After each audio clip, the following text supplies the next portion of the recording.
Se dirigirá a los presentes el doctor Julio Bastos, miembro del comité directivo de la Escuela de Capacitación. Buenas tardes. Ya los señores disertantes los saludé y a ustedes también quiero saludarlos diciéndoles buenas tardes y que tengamos una tarde fructífera. Realmente el currículum de cada uno de los disertantes es extensísimo, pero no, con el permiso de ellos, quiero reducirlo porque si no voy a estar toda la tarde con este tema. El doctor Cornet, doctor en Derecho y Ciencias Sociales, se ha desempeñado como vicedecano de la Facultad de Derecho, es tutor de varias tesis de posgrado, tiene antecedentes docentes y además ha escrito diversas obras. Estuve viendo que algunos aspectos de la posesión a los efectos de la usucapión, que es un tema que realmente a nosotros nos apasiona por los títulos que contamos en la provincia son deficientes y casi todas las propiedades se van a definir por la usucapión, pero no va a ser ese el tema de hoy. También la compra-venta, todo demás. El doctor Tinti también es doctor en Derecho, ha desempeñado cargos como juez de primera instancia civil y comercial, juez de Cámara de Apelaciones, tiene antecedentes docentes, también tiene obras publicadas, las nuevas modalidades de los contratos, el leasing, todo eso pienso que debe estar incluido, que son todas palabras nuevas para nosotros, o por lo menos para mí que soy un colla tinogasteño de allá del oeste, así que hasta me cuesta pronunciar. El doctor Aparicio también doctor en Derecho, ha sido juez del Tribunal Superior de la Provincia de Córdoba, también ha ejercido como profesor, es miembro de número de la Academia Nacional de Derecho y Ciencias Sociales.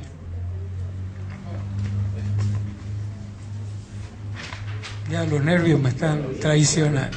El doctor Zarza fue secretario de juzgado, secretario de la Procuración, juez de primera instancia en lo civil y actualmente es juez de Cámara de Apelación en lo civil y comercial.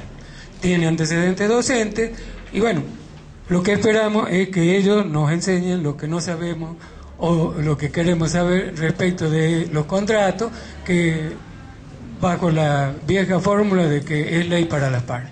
Doctores, tienen el estado de su cargo. Vamos a comenzar el doctor Aparicio. Bien.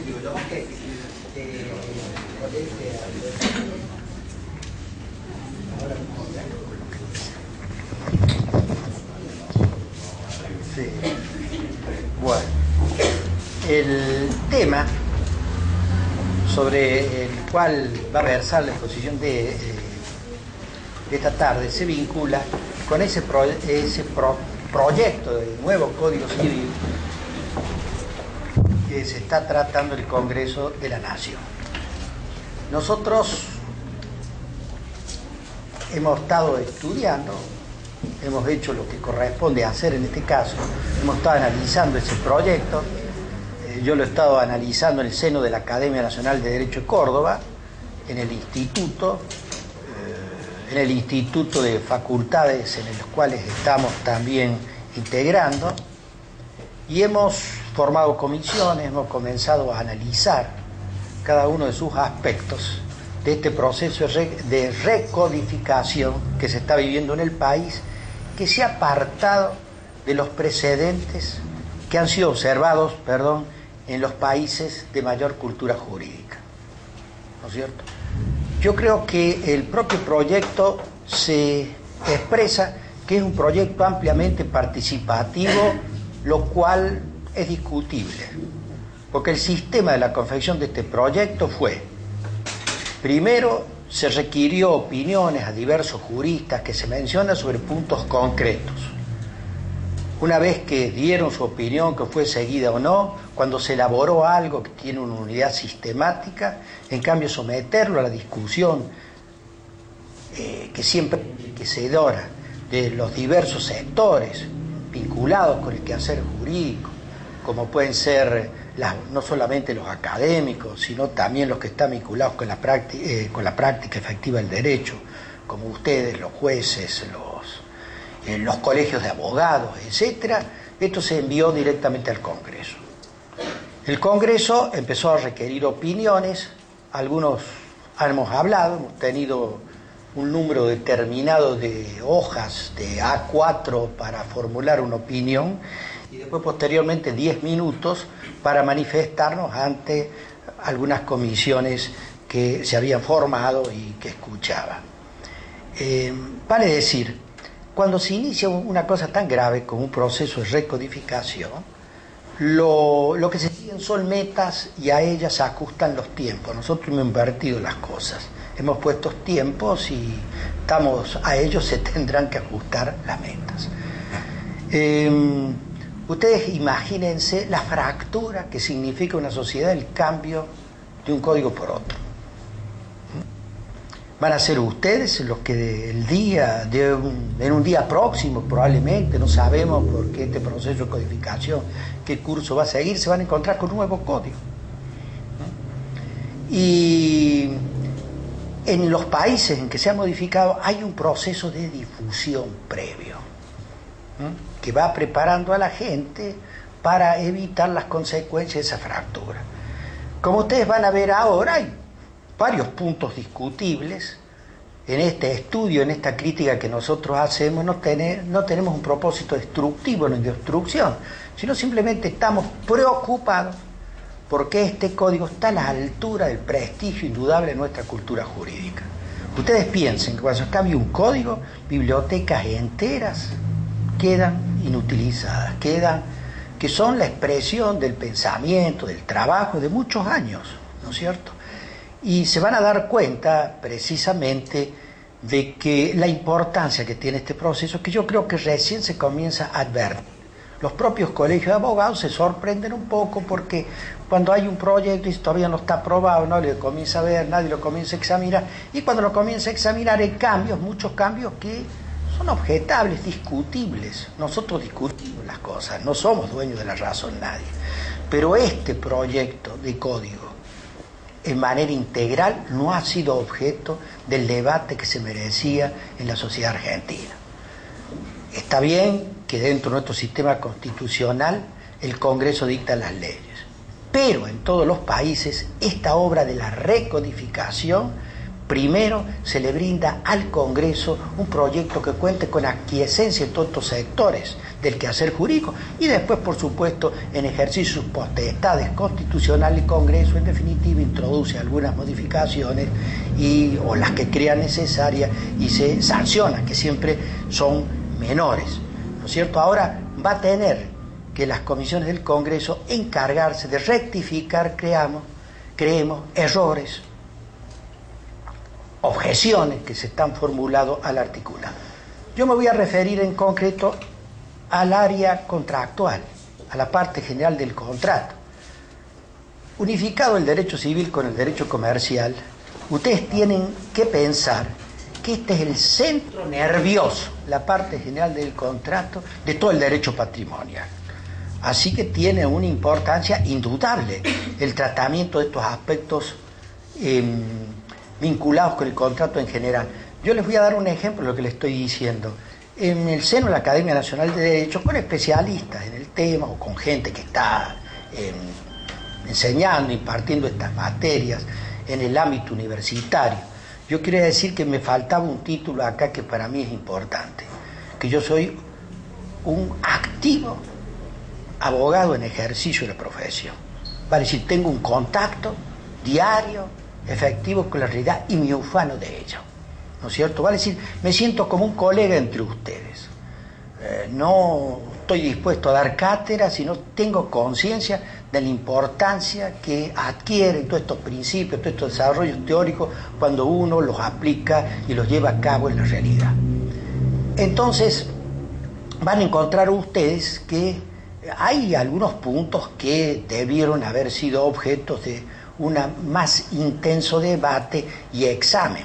Pero les quería decir, examinamos este proyecto, alcanzamos a ver parte general, no toda, y calculábamos que para analizar seriamente la parte especial, hubiésemos necesitado por lo menos casi 2 años, con un examen serio. Yo les voy a dar un ejemplo. El Código de Quebec, por ejemplo, en Canadá hay un código, para poner ejemplo de proceso de recodificación serio, ¿no? El Código de Quebec es un código de estilo francés, que siguió siendo un código de estilo francés, no con modificaciones muy sustanciales y de fondo, tardó 15 años en realizarse. No le voy a hablar de este famoso código de los Países Bajos, el código holandés, que tardó más de 40 años. Y nosotros pretendemos modificar un código en este curso acelerado que le hemos impreso. Yo creo que hay que reflexionar sobre esto y mientras tanto estamos tratando de aportar ideas, de aportar objeciones, a ver si no sabemos cómo canalizarlas para que lleguen a buen destino y para que por lo menos en este proceso en que se va a revisar el proyecto, no sabemos cómo está, ni siquiera cómo está quedando, qué modificaciones le están introduciendo en este momento, pueda ser útil nuestras reflexiones. A partir del artículo 957, pone el primero, a partir del artículo 957 comienza a analizarse todos los contratos en general. Yo he omitido algunas cuestiones que pueden tener alguna importancia, la noción de contrato, el código la sigue definiendo, si bien ha utilizado otra definición que la de la actual 1137, que está tomada de Savigny, la definición que da el código ahora es la del Código Civil Italiano de contrato, siguiendo por supuesto la línea de códigos que lo definen, porque hay otros, sobre todo cuando tratan el acto jurídico, como en este código que en su parte general trata el acto jurídico, no define después el contrato, está definido y en realidad si ustedes analizan los elementos de esa definición, son los mismos que actualmente tenemos, a los cuales no me voy a referir por razones de tiempo. Después establece el principio de autonomía, afortunadamente lo establece enunciando los principios que tienen limitaciones, sin preanunciar las limitaciones como hacía el proyecto de 1987, que a mi juicio, que fue sancionado por el Congreso, fue vetado, que a mi juicio era un error. Y los principios en que se sustenta la autonomía contractual es de libertad. Libertad para contratar cuando uno quiera, con quien quiera, es el primer principio. El segundo, determinar el contenido del contrato. Y el tercero, la fuerza obligatoria del contrato, el del pacta sunt servanda. Son reglas que están limitadas, cada vez tienen, por supuesto, el derecho actual tiene muchas más limitaciones, pero no vamos a desarrollar todo esto porque ya por usted es conocido. Habla de la integración, que es un concepto del derecho italiano, vale decir, la integración del reglamento contractual por fuentes heterónomas, distintas de la voluntad de las partes. Y hace una clasificación de los contratos que es la misma clasificación que nosotros tenemos, contratos unilaterales, bilaterales, que son una clasificación limitada solamente a los contratos que generan obligaciones. Si no generan obligaciones no les cabe esta calificación, como los que no crean obligaciones, sino que, por ejemplo, le extinguen. Y le aplica las disposiciones de los contratos bilaterales, los contratos plurilaterales, lo que evidentemente es un export. Por cierto, los contratos plurilaterales, los que son celebrados por más de dos partes, son fundamentalmente los contratos asociativos, en que las partes no se procuran ventajas las unas a las otras. Cumplen obligaciones, prestaciones, pero para unirlas, desarrollar una actividad conjunta en vista de un fin común. Entonces no hay esa relación de interdependencia entre esas prestaciones. No cabe la excepción a diplético contrato. Se pueden esos contratos extinguir parcialmente y seguir subsistiendo. Vale decir, no se aplican las reglas en los contratos bilaterales, los contratos bilaterales, pese a este agregado que yo creo que es equívoco que tiene el código. Después contratos onerosos, gratuitos, todo eso está igual. Los contratos aleatorios y conmutativos, que sigue la definición del código, que a mi juicio no le eliminaron el error. El error del código, que ya viene del derecho francés, es que admite la posibilidad que un contrato sea aleatorio para una sola de las partes, lo cual, según la opinión prevaleciente en el ámbito jurídico, en la doctrina, es imposible. Los contratos aleatorios no pueden ser para una de las partes sí, para otra de las partes no. Si eso ocurre, hay alguna irregularidad jurídica. Suprimió los contratos reales y consensuales. No hay más esta distinción. Todos los contratos son consensuales. lo cual está bien, también en cierta medida, pero siempre hay pero, ¿no es cierto? Hay ciertos contratos reales, sobre todo los gratuitos. Piensen ustedes en el comodato, que es esencialmente gratuito, en el préstamo, en el mutuo gratuito. ¿Qué pasa si se ha celebrado el contrato? ¿Cabe la ejecución específica en este caso si no se cumple? En nuestro código, el sistema actual, no hay acción cuando los contratos son gratuitos y no hay entrega de la cosa. Vale decir, desde el punto de vista teórico eso está muy bien, pero cuando usted empieza a pensar en el punto práctico, dice, ¿por qué tocar esto que nunca nos ha dado problema? ¿Cierto? En aras de demostrar que esto es un resabio de una concepción romana, que los fundamentos para mantener estos contratos reales pueden haber desaparecido, no son los que puedan ser defendidos, lógicamente, porque una cosa para que se devuelva debe ser entregada, etcétera, eso ya es obsoleto, está viejo, pero sin embargo en la reglamentación hay normas que yo creo, estoy reflexionando, debían haberse pensado. Y finalmente entramos en la parte interesante, importante, que es la formación del consentimiento, ¿no es cierto? El Código Civil argentino, en el 1144, dice que el consentimiento debe manifestarse por ofertas o propuestas que deben ser aceptadas por la otra parte. Vale decir, uno de los elementos de existencia del contrato es el acuerdo, que es la coincidencia de dos manifestaciones de voluntad, y esas manifestaciones de voluntad son la oferta y la aceptación, ¿no es cierto? Volví atrás, empecé al principio, perdón. Atrás.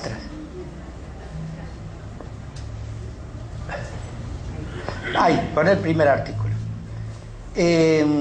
Aquí dice que los contratos se concluyen con la recepción de la aceptación de una oferta o por una conducta de las partes que sea suficiente para demostrar la existencia del acuerdo.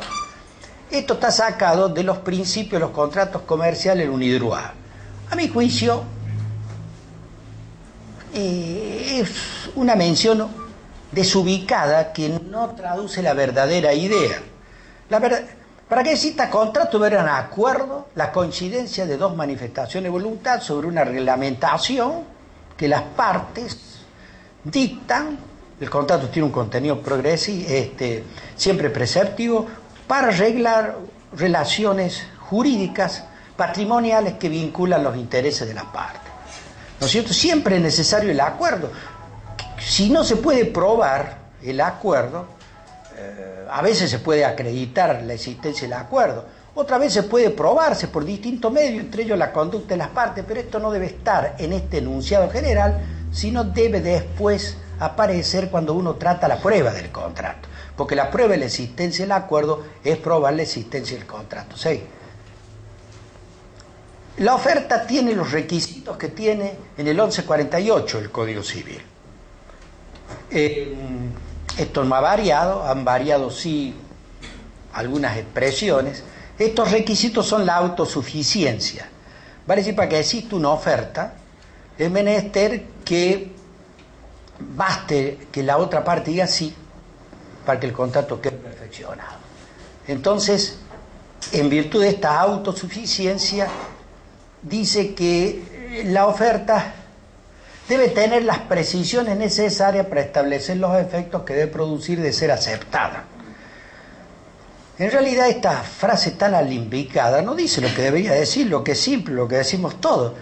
Vélez Arfield hablaba que debe reunir los antecedentes constitutivos del contrato. Lo que debía haberse dicho es que debe reunir los elementos esenciales del contrato que se quiere celebrar. Si voy a ofrezco un contrato, una oferta proponiendo la celebración de un contrato de compraventa, las cosas, el precio, esos son los elementos esenciales, los que deben estar precisados en la oferta. Esto hace a la precisión de la oferta. La oferta debe tener la intención de obligarse, eso es cierto, no lo dice el código, pero siempre se agrega, el código actual vigente no lo dice. Y finalmente la dirección de la oferta que debe ser hecha persona o persona determinado o determinable. Esto mejora la enunciación que hace el 1148, que habla de personas determinadas. pues ustedes advierten, leen la nota de Vélez Sarsfield, quizás haya admitido en el fondo, aunque no lo expreso, que puede ser la persona no determinada y determinable. Más allá de esa limitación, existen los contratos todos los días que se celebran al público, que son la aceptación de una oferta hecha al público. Piensen ustedes en la subasta, piensen ustedes los contratos que se celebran por el empleo de aparatos mecánicos. Se van a dar cuenta ustedes que ahí resulta el contrato, la aceptación de una oferta que es hecha al público. Entonces, esto nos plantea el problema de en qué límites, en qué condiciones puede tener vigencia una oferta hecha al público a persona indeterminada. Indeterminada, dice Vélez Sarsfield, siguiendo a Sachari en la nota, al artículo 1148, en el momento en que se emite la oferta, pero no cuando ésta es aceptada. ¿No es cierto? Seguir. Y el código, este proyecto y código, en cambio, hacer las cosas más claras y tratar la oferta hecha al público a renglón seguido. Trata de la invitación a ofertar. ¿Qué es la invitación a hacer oferta? No es una oferta, sino es una oferta que le falta algunos de estos elementos esenciales que acabo de mencionar. Y generalmente, por ejemplo, usted tiene el proyecto Gandolfi. Cuando yo le hablo, de estos proyectos que hoy día se tienen en cuenta, podemos hablar esta es una digresión. Hay un proceso de armonización en materia contractual hoy.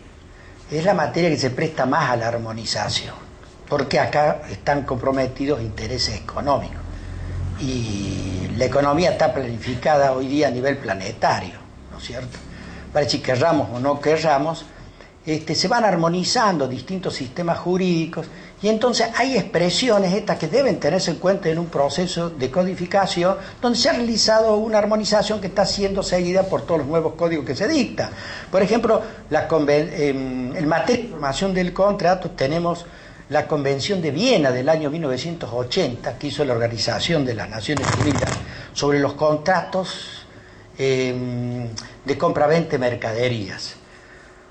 Ustedes, los que han estudiado Derecho Internacional Privado, saben que las normas de Derecho Internacional Privado son indirectas cuando se tratan de estos contratos internacionales cuyos elementos afectan a varios estados. Las soluciones de estas normas son que determinan la competencia de una de esas leyes nacionales para arreglar la relación. Esta Convención de Viena hizo otra cosa distinta. Esta norma material es un código. Y habla de la formación del contrato. Con mucha precisión ahí se han tratado de armonizar no solamente sistemas que pueden pertenecer a una misma, por ejemplo, sistema del civil law, diversos países del civil law, Alemania, Francia, Italia, etcétera, sino también con el common law.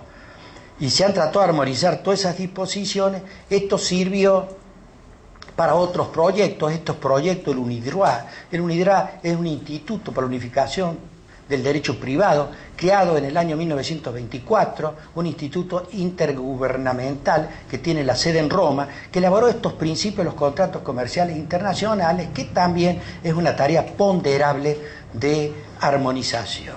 Y los que se han hecho en Europa, derechos que nosotros nos nutrimos realmente de estos estudios que se hacen fundamentalmente o que se están realizando actualmente en nuestros países, donde coexisten estos dos sistemas jurídicos, y ahí está los principios de los contratos de Orlando, está el principio Gandolfi, el proyecto Gandolfi, elaborado por autores italianos para un derecho común en materia contractual para Europa. Tienen ustedes estos ejemplos que realmente se citan, se tienen en cuenta, el propio proyecto los ha tenido muchas veces en cuenta, y bueno, y los códigos que sirven de modelo, tenemos código francés, código alemán y código italiano, que una base francesa le suma categorías dogmáticas del derecho alemán. Y si ustedes examinan todo, cuando tratan estos antecedentes de este tema, se refieren a la oferta hecha al público. La invitación a a ofrecer es algo secundario, ¿no es cierto?, que surge como algo negativo.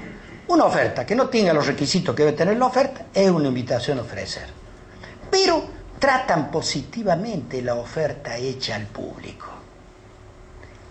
Aquí fíjense, invitación a ofertar. Esto sigue más o menos el código peruano. El código peruano ha tenido como fuente el código italiano.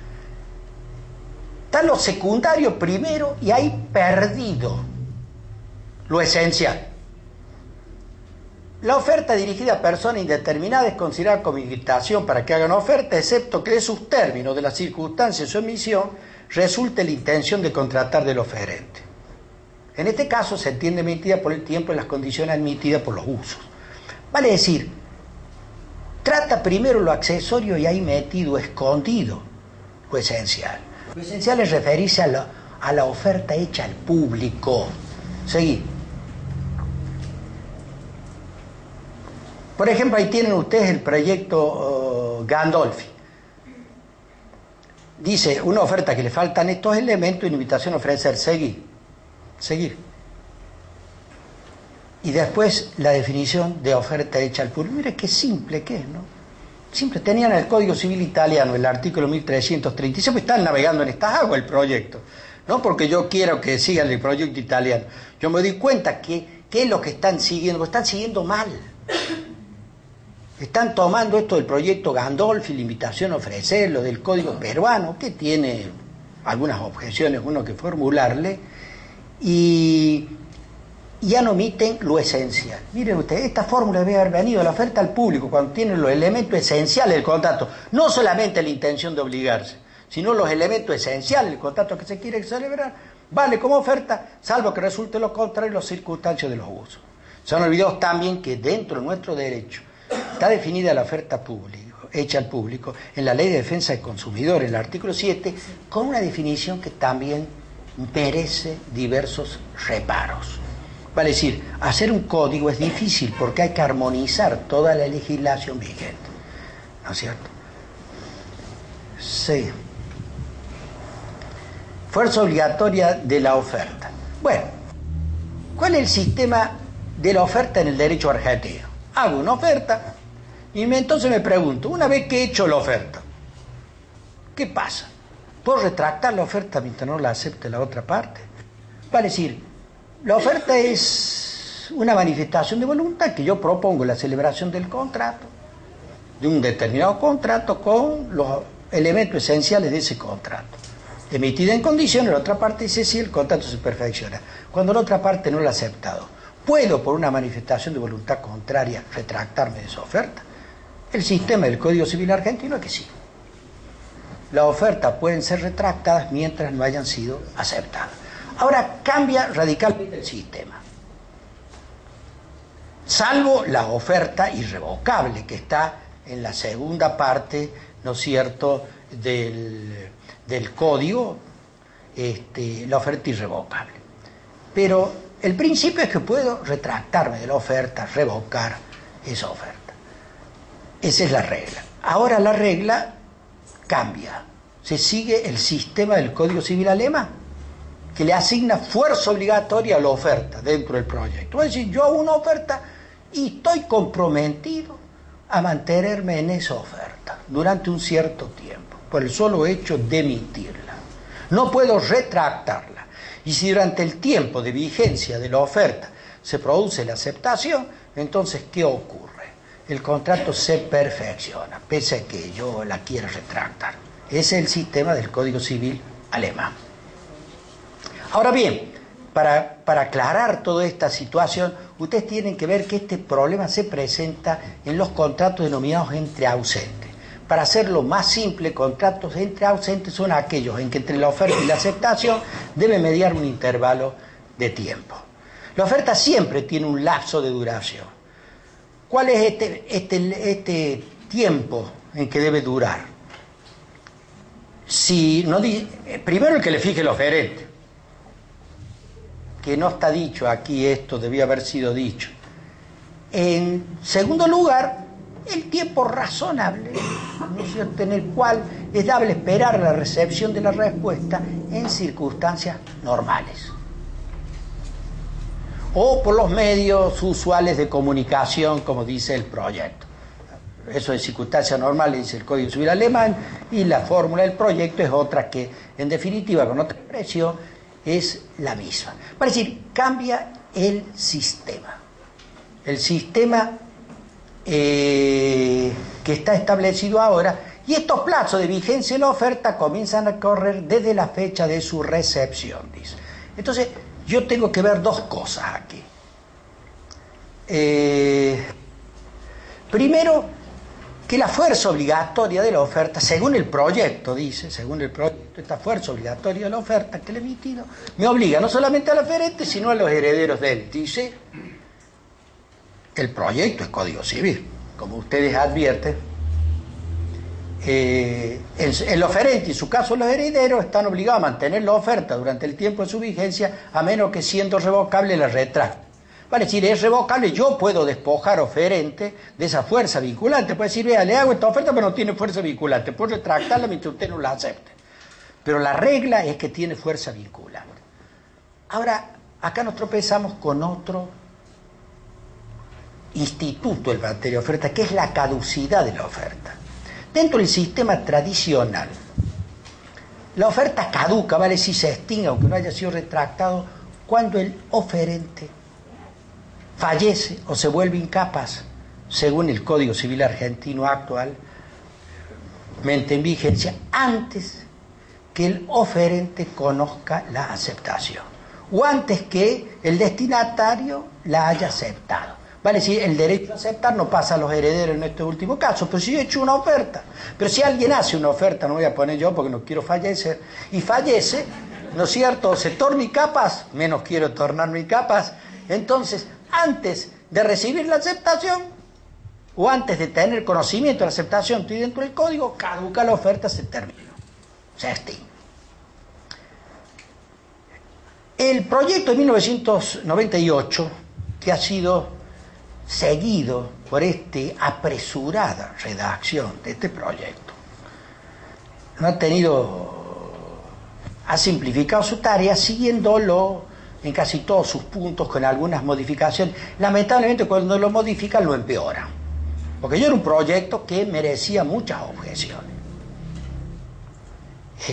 Alguno de los autores alguna vez creo que ha dicho que era un borrador, ¿no es cierto? Porque tuvo sus críticas, o cuando tenía sus críticas decían ese borrador que alguien consideró un borrador, lo han tomado, lo han modificado y lo han empeorado cuando lo han modificado.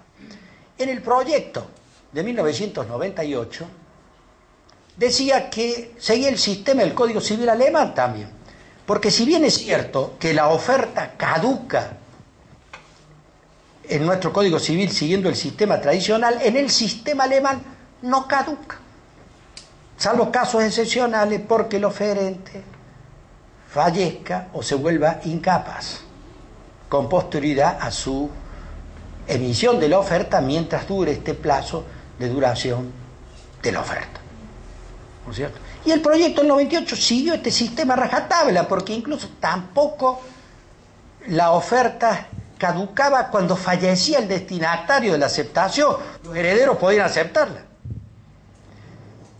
En cambio el proyecto pasa al 975, lo modifica el proyecto del 98, lo sigue en cuanto a la fuerza vinculante de la oferta, lo modifica en cuanto a la caducidad, que se sigue produciendo, nada más que antes de haber conocido la aceptación, antes de haber recibido la aceptación. ¿Me entiendes? No sé si soy claro. Y porque el que aceptó la oferta incluso establece un supuesto de responsabilidad precontractual. En estos casos el perjudicado tiene derecho, como en el artículo 1156 actual del Código Civil, a reclamar los daños y perjuicios que sufra a consecuencia de esta frustración de sus expectativas. Pero volví atrás, al 975. Si ello es así dentro del proyecto, ¿cómo la oferta va a obligar a los herederos? Si el causante fallece, se extingue la oferta. ¿Me entiendes? Vale decir, Han seguido el proyecto, lo han modificado y dicen lo que evidentemente es una cosa sin sentido, un error que salta a la vista. No puede obligar a los herederos. ¿Por qué? Porque si falleció el que hizo la oferta, se siguió la oferta, es obvio. O se sigue una cosa, u otro, un sistema u otro sistema. Seguí, 977. 978. Bueno, vayamos a la otra manifestación de voluntad, cuya coincidencia con la oferta hace nacer el contrato, que es la aceptación. Es cuando el destinatario de la oferta le presta adhesión a ella tal cual ha sido formulada por el oferente. Esta aceptación tiene dos requisitos. El primer requisito es la identidad con la oferta.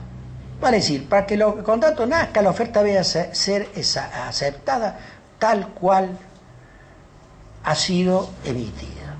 Cualquier modificación que le introduzca la oferta significa una oferta, un nuevo contrato, vale decir, tiene casi la equivalencia del rechazo de la oferta. Nada más que en este caso, como hay modificaciones, constituye esa aceptación, no da lugar al nacimiento del contrato, sino constituye una contraoferta. Eso dice el artículo. Sigue el sistema del Código Civil. Sigue. También el otro requisito antes que es la tempestividad.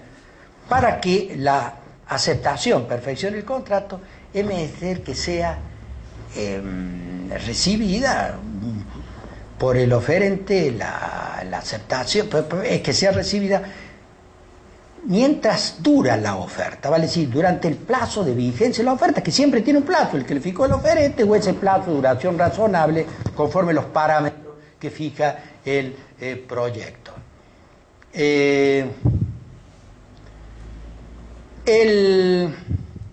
Acá ha dicho que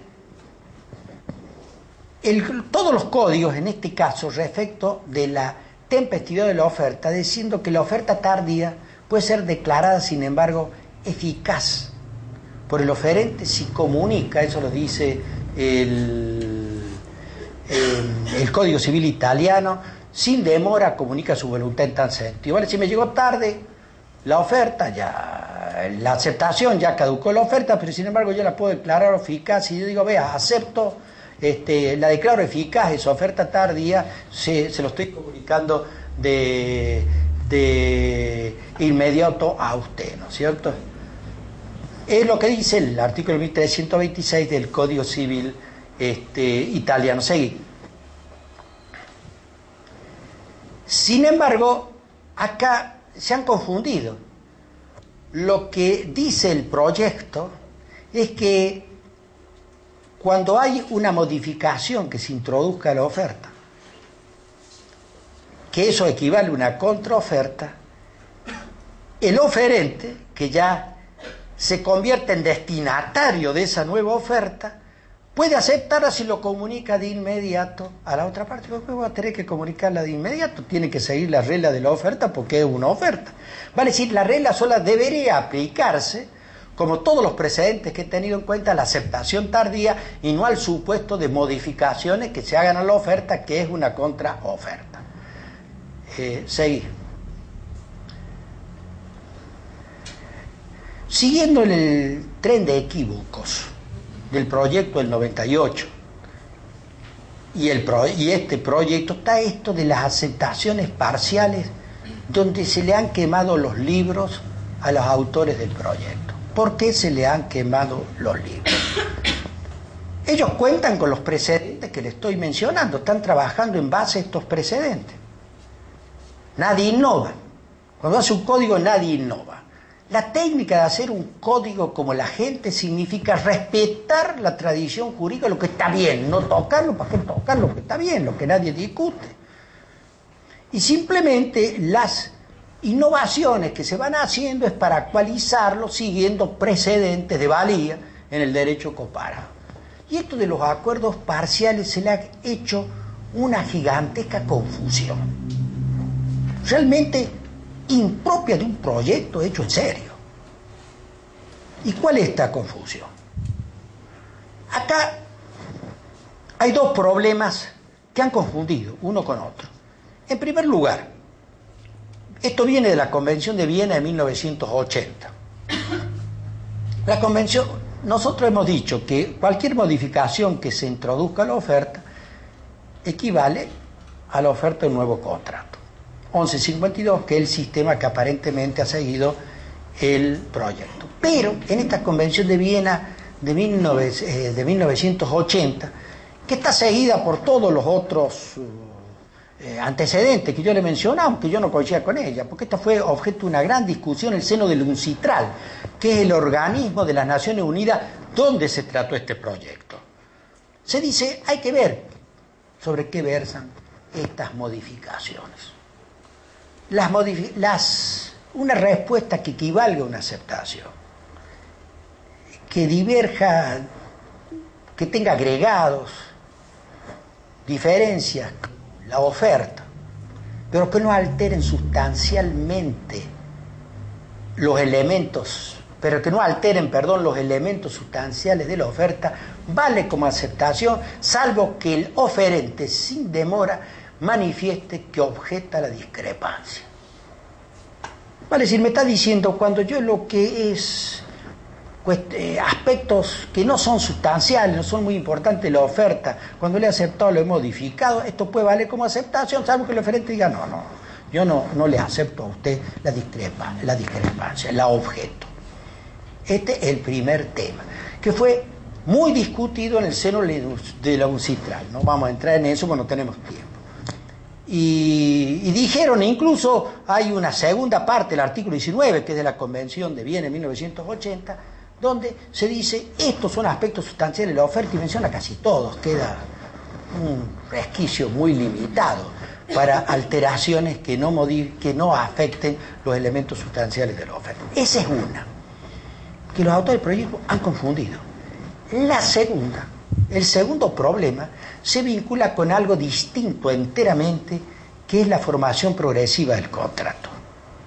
A veces los contratos, las partes que quieren contratar operaciones complejas,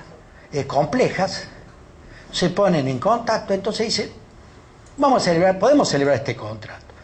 Pero la celebración del contrato significa que nos tenemos que poner de acuerdo en estos puntos, que ellos enumeran. Una vez que tengamos acuerdo sobre estos puntos, entonces se va a perfeccionar el contrato. Y comienzan a tratarlo. Y a veces, como son ordenados, ¿qué es lo que hacen? Cuando se ponen de acuerdo en un punto, lo van anotando en un escrito que se llama la minuto-puntualización, término que tiene de origen germánico. Entonces, hay un código. El código suizo, que siguiendo una concepción germana, dice, si se pusieron de acuerdo en esta discusión, se ponen de acuerdo sobre el elemento esencial del contrato, el contrato ya está aprobado, está perfeccionado el contrato. Entonces, los puntos, esos accesorios sobre los que no se pusieron de acuerdo, ¿quién los determina? El juez. Por base integración de las normas estas dispositivas. Esa es la teoría que se llama de la punctación. El Código Civil alemán, en el artículo 154, en su parágrafo 154, tiene una tesis diversa. Dice, no, mientras no se pongan de acuerdo sobre todos estos puntos, el contrato no va a nacer. Sobre todos los puntos que ellos se proponen ponerse de acuerdo, son los que debe existir conformidad. Vale decir, se aparta de esta tesis germana sostenida por el Código Civil suizo, y haciendo referencia a un proyecto viejo, un proyecto de Dresde anterior, dice, la conformidad sobre puntos aislados no es vinculante, punto. A que no hemos puesto de acuerdo sobre algunos puntos, eso, por supuesto, pero tenemos que poner de acuerdo sobre todos los puntos. Esa última parte simplemente es una aplicación de la primera, no hacía necesario consignarlo. Bueno, acá fíjense ustedes, acuerdos parciales. Han confundido las dos cosas. Uno, lamentablemente, cuando lee los fundamentos del proyecto de 1998, se da cuenta que han confundido este problema de las modificaciones de la oferta con el problema de la teoría del apuntacho. Dice que aceptan la teoría del apuntacho. Comienzan diciendo, vale decir, aceptan lo que dispone el Código Civil suizo. Se pusieron de acuerdo en la formación progresiva del contrato sobre los puntos esenciales y el contrato debe reputarse perfeccionado. Sobre los y acá lo quiere decir, corresponde al precio de acontecimiento sobre elementos esenciales particulares. En tal situación el contrato queda integrado conforme a la regla del capítulo 1. Y después, para terminar el artículo, incurren en la contradicción de reproducir parte del artículo 154 del Código Civil alemán. Vale decir, quiero que ustedes entiendan, porque esto hay que entender, cuando hay un error muy grueso que salta a la vista, hay que explicarse que ha habido una gigantesca confusión en todo esto que le estoy diciendo. Y para hacer un artículo, la primera parte sigue en el Código Civil suizo, y la segunda parte, la última parte, al Código Civil alemán, que es la teoría totalmente contraria al Código Civil suizo. No se pueden unir en un artículo tesis que son precisamente contrapuestos, porque si no esto dice un disparate. No se considera acuerdo parcial la extensión de una minuta de un borrador respecto de alguno del elemento todos hechos. Como los elementos pueden ser los elementos esenciales particulares, esto, si usted no lo interpretara racionalmente, quería decir, cuando la parte se pusieron de acuerdo en todo, estos elementos esenciales particulares, y lo vertieron por escrito, no hay contrato. Si no lo vertieron por escrito, hay contrato. Esto, por supuesto, habrá que arreglarlo. Pero esta improvisación es inadmisible en estos momentos en un proyecto de Código Civil. ¿Sí? Finalmente, entre tantas cosas que dijeron, que pusieron, que se han puesto, por ejemplo, hubiese sido conveniente que hicieran referencia a esto, que hacen referencia a todos los códigos actuales, porque el Código Civil hay que, si usted quiere completarlo con algunas cosas que están en todos los códigos, esta aceptación por comportamientos concluyentes. Vale decir, permítame explicarle. El código, cuando trata este perfeccionamiento del contrato, tiene en cuenta un contrato que se celebra mediante declaraciones. ¿Qué son las declaraciones? Las declaraciones son hechos del lenguaje, que se vale de símbolo para transmitir ideas o para transmitir una voluntad, que puede ser la palabra, que pueden ser los gestos, que puede incluso ser a veces el silencio. En cambio, hay otros comportamientos que no tienen una función participativa o comunicativa propia del lenguaje, que sin embargo pueden servir para celebrar un contrato. ¿Por qué? Porque dan lugar o pueden dar lugar a un juicio lógico, a una inferencia. Digo, si no se hubiese tenido ese comportamiento, si existiese una voluntad contraria a la que se supone, que es la manifestación de voluntad que se llaman tácitas. Y otras veces esas manifestaciones de voluntad tácita resultan no solamente de un juicio, sino también de hechos, de actos que significan la realización de la voluntad en los hechos, aunque no tenga una función comunicativa o participativa que es propia de la declaración. Verbigracia, le voy a poner un ejemplo ilustrativo, ¿no es cierto? Supóngale que el librero que a mí me trae libros, me está haciendo una oferta y se lo compre. Yo siempre, cuando lo quiero comprar, digo, anotame ese libro, factúramelo, te lo pago.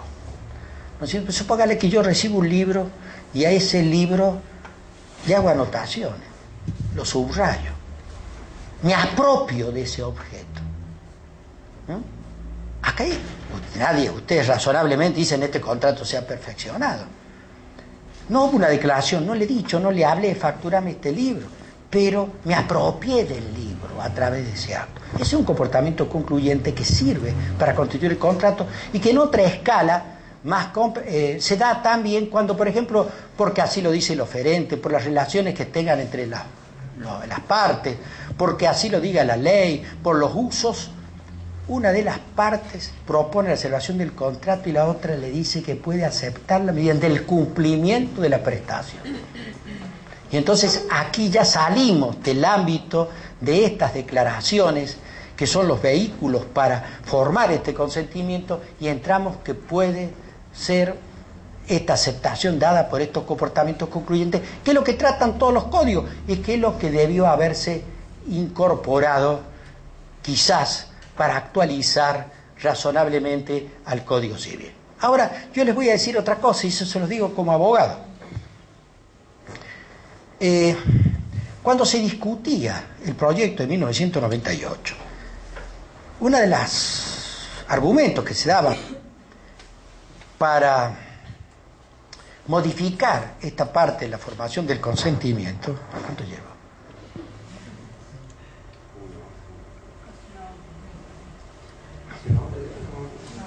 ¿Cuánto? Bueno.